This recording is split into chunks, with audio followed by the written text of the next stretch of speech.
I'm Jess, and I want to share my story with you. So, let me get straight to the point. I was a rather meek and quiet person in school. I only answered back when asked by a teacher.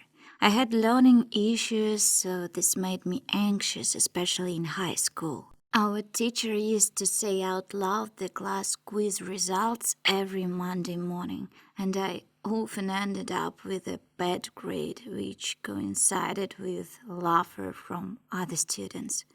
The teacher didn't seem much help at all. Other students saw me as less popular. I would say I definitely was depressed, and I would just stay up in my room most of the time. While my parents had their own personal issues, I guess they had little time for me. In order to feel better, I used to use social media to so-called troll others by saying nasty things.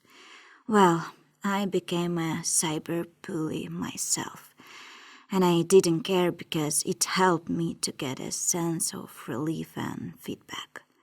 I know it was wrong, and I still do. Sleep was a nightmare as I dreaded going back the next day. I became too much that I even started self-harm, but I was too scared to go ahead with it.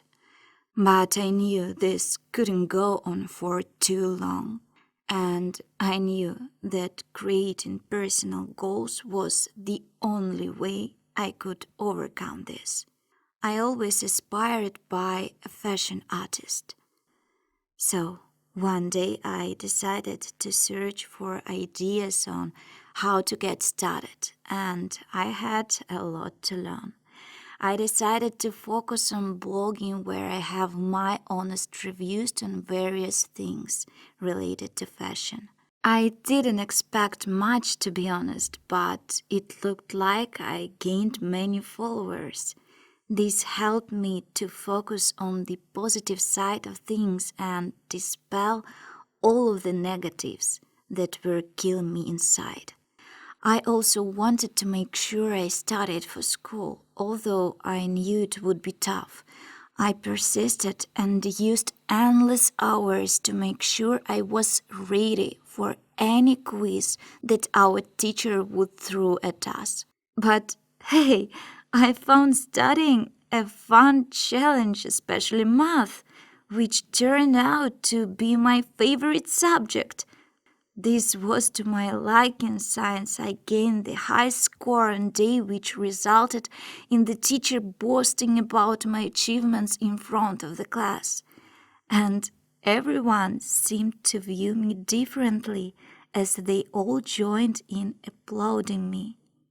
Boy, that was a quick turn of events, from being viewed as that useless failed girl to being one of the smartest. I'm not going to lie, but it made me feel great. And one thing I realized was that if you believe in yourself, you will always overcome the worst.